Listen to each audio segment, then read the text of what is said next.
Hello everybody, welcome back. अरे sir, कैसे हैं आप सब लोग? बढ़िया हो? स्टार्ट करें या रुकें अभी? हम्म, ठीक है, डन। अभी अपन अवेलेबल हैं सब जगह। ठीक है, अभी अपन अवेलेबल हैं सब जगह। ठीक है, good to go. Okay, so we are good to go. चलो सर, आगे चलते हैं और आज बात करते हैं नेवर नेवर फेल स्ट्रैटेजी के बारे में। राइट, ऐसा क्या होता है कि वो ऐसी कौन सी मिस्टेक्स हैं जो when it comes to CA student जो वो लोग करते हैं, और ऐसी मिस्टेक जो रिपीटेटिवली देखने की नहीं मिलती हैं। आप भी इनमें से कोई ना कोई गलती कर ही रहे हो while you are preparing for your exams. Sir, how can you be so sure? क्योंकि जब भी कोई बच्चा फेल होता है हम लोग उससे बात करते हैं। पहली बात तो बच्चे को बहुत डर लगता है, पता नहीं मैं फेल हो गया हूँ तो क्या होगा। यार, ऐसा जरूरी थोड़ी है कि मेरी क्लास में पढ़ने वाला, फ्रैंकली स्पीकिंग, सीधा स्ट्रेट फॉरवर्ड बात करूंगा, ऐसा नहीं है कि मेरी क्लास में पढ़ने वाला हर एक बच्चा पास हो रहा है। अपने पास वो भी बच्चा है जिसको 90 मार्क्स का पेपर आता है, 95 मार्क्स का पेपर आता है। वो आके कहता है सर 70 कम से कम आएंगे, ले आता है 73 ले आता है। रही बात दूसरी, कुछ ऐसे बच्चे हैं जो सेम पेपर अटेम्प्ट करते हैं, 45 लेकर आते हैं, 56 लेकर आते हैं, 70 लेकर आते हैं। क्या फर्क है sir? It's all about dedication and hard work. अरे नहीं यार, तुम लोग ये मोटिवेशनल स्पीच सुन सुन के देखो, सबसे पहले एक बात को समझो, मोटिवेशन इज नॉट एवरीथिंग। अगर मेरे पास, if I have an idiot and I will keep on motivating him, अब जो मेरे पास है that is a motivated idiot. Motivation सब कुछ नहीं है। मोटिवेशन इंप्रूवमेंट पे ध्यान देना है। जो गलतियां, जो मिस्टेक्स हम कर रहे हैं उसके ऊपर ध्यान देना होता है। क्या गलती कर रहे हो अभी, क्या गलती नहीं करनी है, कौन सा हमारा लर्निंग एस्पेक्ट है, कौन कौन सी चीजों को कंप्लीट करना है। नहीं, मोटिवेट करना है बस। मोटिवेट, अरे यार, मोटिवेट करने से जस्ट एक पुश मिलता है, दैट्स इट।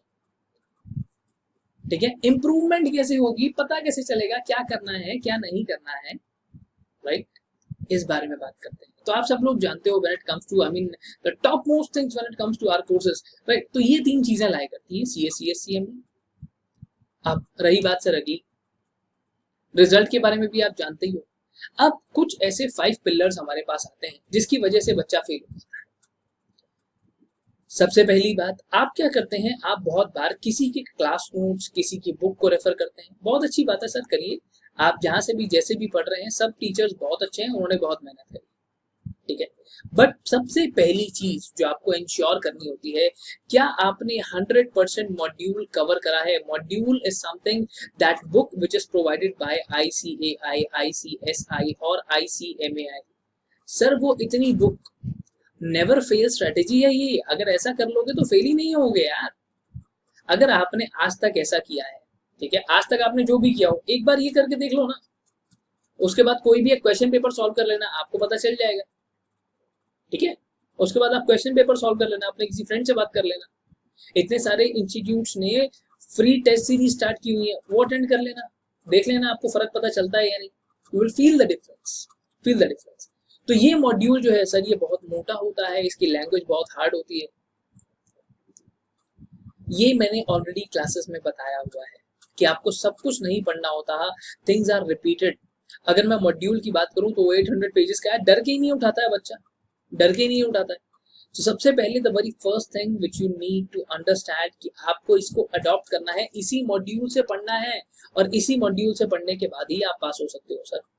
वैसे भी हो सकते हो, बट इससे बहुत ईजी हो जाएगा, बहुत ईजी हो जाएगा। इट्स ऑल अबाउट, अभी तक आप साइकिल से रेस लगा रहे हो, मैं सिर्फ इतना कह रहा हूँ, आओ चलो बैठो BMW में, बैठो, इससे रेस लगाओ। That BMW is this module. बहुत ईजी हो जाएगा अगर आपने ये मॉड्यूल पूरा कवर कर लिया। अब बच्चों के साथ प्रॉब्लम क्या है, बच्चा मॉड्यूल तो पढ़ेगा बट पेपर के टाइम पे उसके पास नोट्स ही नहीं है। उसने इन मॉड्यूल को पकड़ लिया बट उसके पास नोट्स ही नहीं है। पेपर के टाइम पे वो क्या कर रहा है कि सीधा सीधा बुक खोल के बैठ गया, जो अंडरलाइन है उसको बस पढ़ता जा रहा है। पढ़ते जा रहे हो या याद कर रहे हो, there is a difference between both of them. कि अगर आपने कोई भी चीज को देखा, आपने उसको अंडरलाइन कर लिया, दैट्स इट, और else you have to memorise it. याद करना होता है चीजों को। 3 इडियट्स वाली मूवी याद करो, उसमें था ना वो साइलेंसर रट्टा मार लेता था। इम्प्लाइड होना अलग बात है, चीजों को समझना अलग बात है, बट उसके साथ साथ याद भी होनी चाहिए। आपको कोई चीज समझ में आ गई है बट आपको याद ही नहीं है पेपर में, पहले वो याद होती है, बाद में वो समझ में आती है। ये साइकोलॉजिकल फॉर्मेट है जो बता रहा हूँ। खैर एनीवेज, कोई एक चीज है आपने पढ़ी, आपने कहा समझ में आ गई, कैसे समझ में आ गई? दैट मीन्स आपके दिमाग ने उसको याद कर लिया है, हर एक पॉइंट हर एक एस्पेक्ट आपको समझ में आ गया है। और अब आपके एग्जाम्स में सीधे सीधे क्वेश्चंस नहीं पूछता है वो, questions are all the time implied, हमेशा इम्प्लाइड क्वेश्चंस आते हैं, क्वेश्चंस को घुमा फिरा के आपसे पूछा जाता है। कभी सीधा क्वेश्चन पूछेगा वो इस लेवल पर आकर, प्लीज ऐसा ना सोचें, ऐसा नहीं होता है कि इस लेवल पर आके वो आपसे सीधा सीधा क्वेश्चन पूछ लेगा कि हाँ भैया बताओ व्हाट इज चार्जेस, ये बताओ कि हाँ चलो ठीक है जनरल मीटिंग में नोटिस के बारे में बताओ मेरे को, एक्सप्लेन सेक्शन नंबर 101 102 बता दो चलो। नहीं, ऐसा नहीं होता है। क्वेश्चन इम्प्लाइड आता है, सिचुएशन बेस्ड होता है, सर्कमस्टांस पे क्वेश्चन बनाया जाता है। So for that you need a proper understanding. Module को सिर्फ पढ़ना नहीं है, समझना है क्या कह रहा है, हर एक एस्पेक्ट, छोटी छोटी लाइंस के अंदर पॉइंट्स बनाने होते हैं और उन्हीं पॉइंट्स को at the time of revision check करना होता है। ठीक है सर, अब क्या रिवीजन का टाइम है? अभी तो रिवीजन का टाइम है। एक और चीज बताता हूं, आज आपने कितनी तैयारी कर ली है, कितनी नहीं करी है, इसको इवेल्युएट करते हैं थोड़ा सा। ठीक है, इसको थोड़ा सा चेक कर लेते हैं। क्या ठीक है सर? अब रिवीजन के लिए मैंने आपको बताया, इसके बारे में थोड़ा सा और बात करेंगे कि रिवीजन नोट्स के लिए कैसे सही चीजें हो सकती हैं। The very next is questions from module. Sir कोई भी मॉड्यूल किसी भी सब्जेक्ट का आपके पास है, that is divided into chapters, that is particularly chapter wise divided, और हर एक चैप्टर के एंड में, at end of every chapter you have some questions over there. आपने, मैं इसी मॉड्यूल की बात कर रहा हूं, मैं कभी भी अपनी लाइफ में, सर ने भी ऐसा करा था यार, मेरे को नहीं पता होता था कि पेपर यहाँ से आएगा, अगर मुझे पता होता तो मैं बाजार से टीचर्स की बुक नहीं खरीदता कभी भी। अच्छी बनाते हैं सब लोग, बहुत अच्छा काम करते हैं, बट एक बार ये भी तो ट्राई करके देखो। डिफिकल्ट लगेगा बट इजी अगर होता ये डिग्रीज को लेना, तो आप, हर एक बंदा आज के टाइम पे ग्रेजुएशन नहीं यही करता। It's not easy. आए हो रहा है इसी चीज में, है ना? समझो इस बात को। क्या सर क्वेश्चंस जो हर एक चैप्टर के एंड में गिवन है उन्हें करना होता है? ओके सर, चैप्टर बुक के आखिरी में भी कुछ क्वेश्चन पेपर्स होते हैं, बता रहा हूँ ना, खुद को इवैल्यूएट कैसे करना है बता रहा हूँ। एक बार ये तो करके देखो, उसके बाद कर लेना, कभी भी किसी भी इंस्टीट्यूट की टेस्ट सीरीज उठा लेना, कर लेना उसको। क्वेश्चन बैंक इतने सारे हैं, वेबसाइट इतना सारा काम कर रही है आप लोगों के लिए, एमसीक्यू वगैरह न जाने क्या क्या कितना कुछ है ना? अच्छा, do not forget to join our Telegram channel, मैं बताना भूल गया था। You will find the link over there in the chat box itself. कह रहा सर, अच्छा अब अगली बात, मॉड्यूल के एंड में चैप्टर वाइज क्वेश्चंस आपको गिवन होते हैं। आपको पता होना चाहिए कि सर वो सारे क्वेश्चंस आपको आते हैं या नहीं। अगर आपने मॉड्यूल कर लिया है तब तो बहुत अच्छी बात है, मॉड्यूल नहीं करा, आप किसी टीचर से पढ़ के आए हैं, तो प्लीज इंश्योर कि मॉड्यूल जो हर एक चैप्टर के एंड पे क्वेश्चंस हैं वो आपको आते हैं। अब बात आती है सर, एक तो होता है आपका कंसेप्ट को पढ़ना और एक होता है उसकी प्रैक्टिस करना। Practice makes a man perfect. अच्छा ठीक है, वुमेन ऑल्सो प्रैक्टिस तो करनी बहुत जरूरी है ना। अगर मैं आपको बोलूं कि ठीक है, कोई भी बच्चा अगर अपने पास है ना, अगर मैं उसको बोलूं बेटा अकाउंट्स के क्वेश्चन किए थे, हाँ किए थे सर, एफएम के किए थे, बिल्कुल किए थे, कॉस्टिंग के किए थे, बिल्कुल किए थे। अगर मैं उसको बोलूं बेटा लॉ का क्वेश्चन करा है, लॉ का क्वेश्चन पेपर सॉल्व करके देखा है, नहीं, वो बोल्ड हो जाएगा, उसको नहीं पता। सबसे पहले क्या करना होता है, जो प्रीवियस ईयर क्वेश्चन पेपर्स हैं उनका सॉल्व करना बहुत ज्यादा जरूरी है। अब बच्चा क्या कर रहा है, पिछले 10 साल के क्वेश्चन पेपर लेकर बैठ गया, क्या हो सर मैं सारे सॉल्व कर दूंगा। अरे भैया 10 साल के क्वेश्चन पेपर नहीं सॉल्व करने सारे के सारे, 10 साल के थोड़ी सॉल्व करने होते हैं। ठीक है, 10 साल के नहीं सॉल्व करने, 10 साल के तो रिक्वायर्ड ही नहीं है।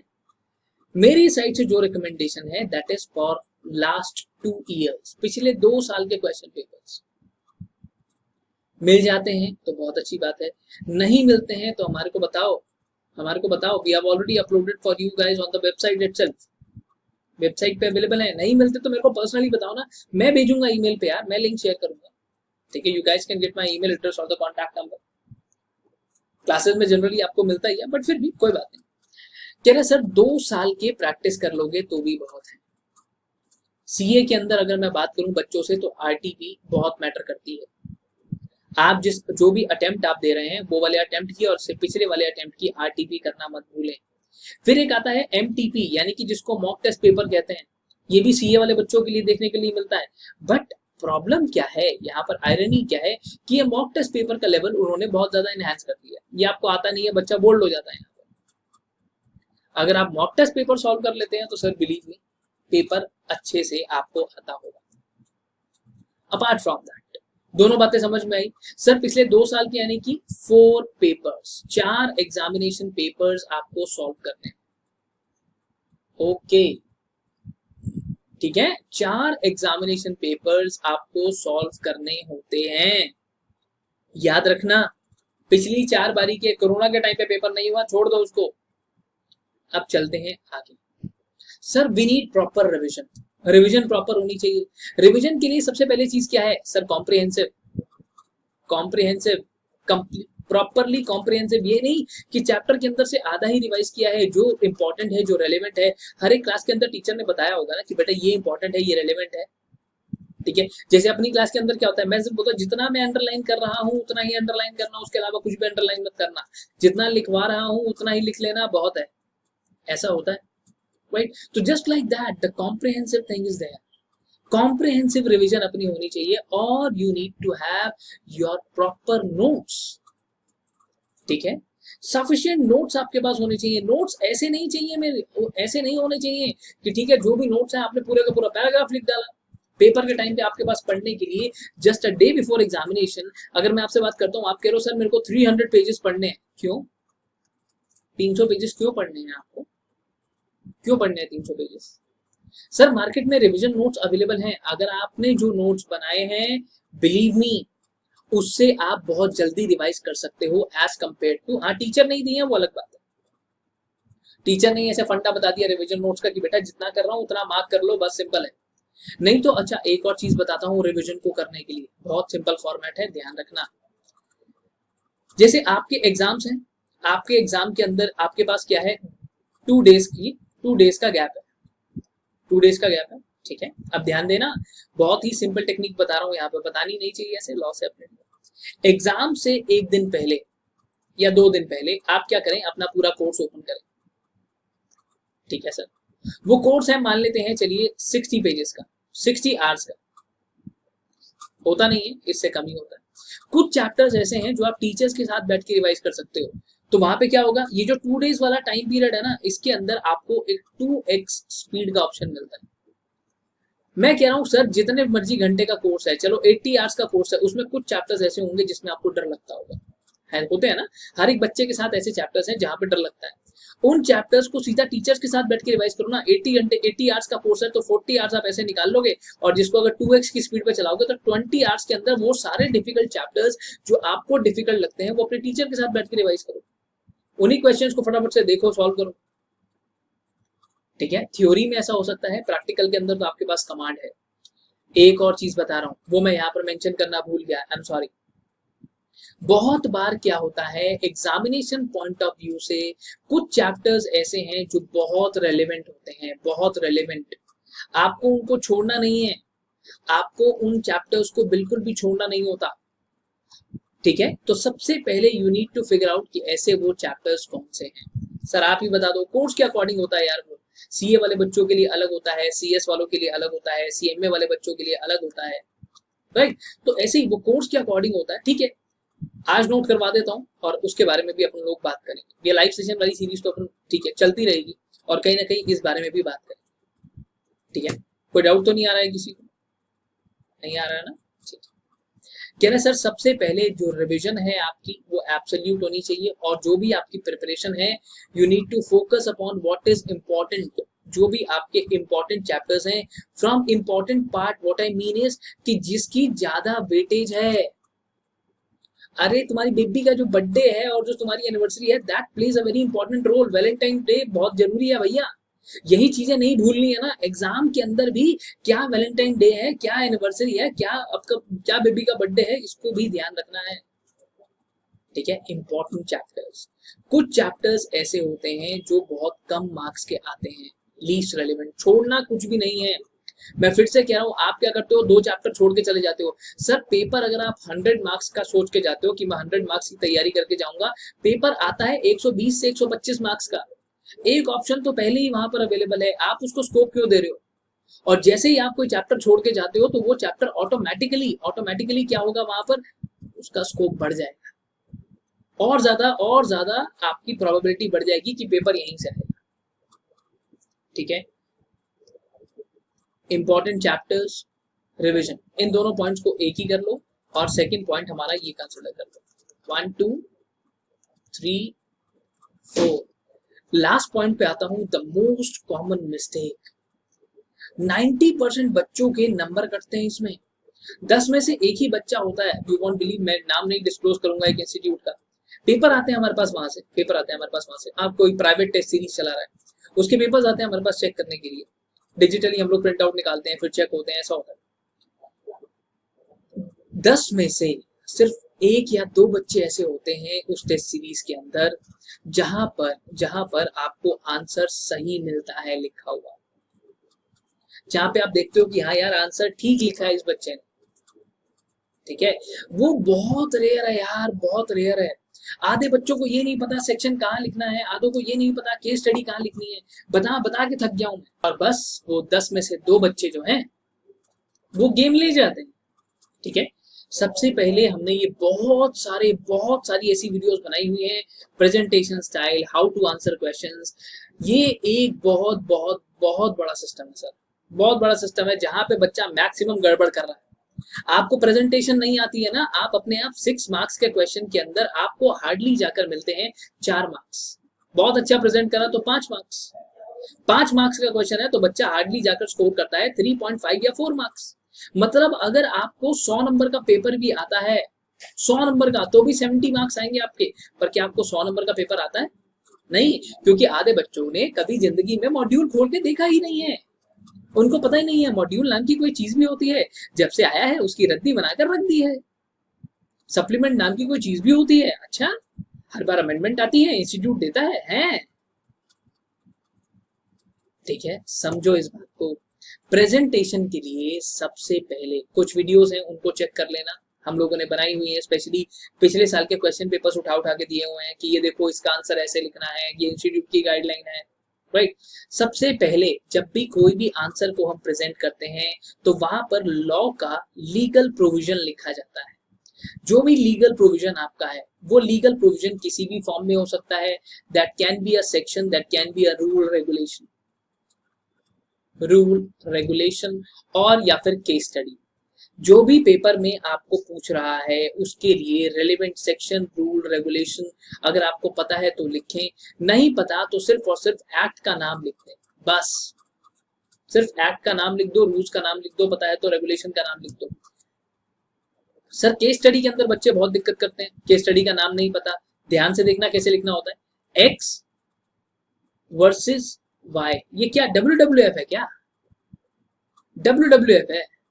नहीं ना, बच्चे लिख रहे हैं ऐसे एक्स वर्सेस वाई। क्या लड़ाई करवाओगे क्या? लड़ाई करवाओगे? ये कहां से सीखा है ऐसे वर्सेस लिखना? VS छोटा सा लिख दिया, डॉट लगा दिया, बस बहुत है ना यार। सर बहुत बार ऐसा होता है, मुझे एक पार्टी का नाम ही याद नहीं है, कोई बात नहीं, ऐसे लिख सकते हैं इन री वाई। सर दोनों पार्टी का नाम याद नहीं है, इन अ डिसाइडेड केस लॉ, इन अ डिसाइडेड केस लॉ। बस उसके बाद आपको लिखना होता है कि जो भी केस स्टडी आप रेफर कर रहे हो उसमें क्या हुआ है। एक्ट की बात करूं तो हम लिखते हैं सबसे पहले सेक्शन, और सेक्शन के अंदर जो भी आपका प्रोविजन, जो भी बात एक्सप्लेन है उसको एक्सप्लेन किया जाता है, और एट द एंड हम देते हैं जाकर कंक्लूजन। ये कंक्लूजन ही नहीं देते हैं आधे बच्चे जाकर कंक्लूजन ही नहीं दे रहे हैं भाई साहब। आधे बच्चों को कंक्लूजन से मतलब ही नहीं है, कंक्लूजन क्या है कैसे है कुछ पता ही नहीं है, बस आराम से मौज लो। क्या है कंक्लूजन, कैसे है, पता ही नहीं। इस केस स्टडी के बिहाफ पर जो आपने मेंशन करी है, ये सेक्शन जो आपने मेंशन करा है, बताओगे तो भाई जो क्वेश्चन है उसमें क्या होना चाहिए, ऐसा हो सकता है, नहीं हो सकता है, वैलिड है, वॉइड है, क्या है, बताते हैं ना आखिर में। कोई भी क्वेश्चन पेपर देखना, आंसर ऐसे ही लिखा होता है, पहले लीगल प्रोविजन और बाद में आकर कंक्लूजन दिया जाता है। ठीक है, बस that's it. If you have any doubts please बता सकते हैं, आप लोग शेयर कर सकते हैं, कोई दिक्कत नहीं। प्राइवेटली भेज देते हैं बहुत सारे बच्चे, कोई बात नहीं, we have a person over there on chat itself, ठीक है। बस the answers will be provided over the chat itself यार। आज के लिए इतना ही रखते हैं, ठीक है। बस याद रखना जितना बताया है इतना कर लो। सर रिवीजन नोट्स बनाने बैठ जाऊं क्या आज? रिवीजन नोट्स को बनाने में मुझे 10 से 15 दिन लग जाएंगे सर। 10 to 15 डेज पर सब्जेक्ट। आप फ्रेश क्यों बना रहे हो? जिस बुक में पढ़ा है उसके अंदर ही अंडरलाइन कर लो ना। आपने अपने नोट्स बनाए हैं तो पूरी लाइन थोड़ी पढ़ोगे पेपर में बैठ के। हार्डली कोई भी अगर एक पैराग्राफ में पढ़ता हूँ उसके अंदर 3 लाइन हार्डली 7 to 8 लाइंस में से 2 या 3 लाइन ऐसी निकल के आती है जो रिवीजन के लिए इंपॉर्टेंट है, ठीक है। कोई भी एक क्लासरूम रेफर करो, पता चल जाएगा कैसे मार्क करना है। अदरवाइज हमारा एक सेशन एक और भी है यार, how to make revision notes, है ना, उसको भी रेफर किया जा सकता है। बस that's it. Anyways, in case if you have any questions please let us, ठीक है। बस we are done for the day दोस्तों, आज के लिए इतना ही। अब मिलेंगे अगली क्लास में। चलो bye bye, take care of yourself, bye.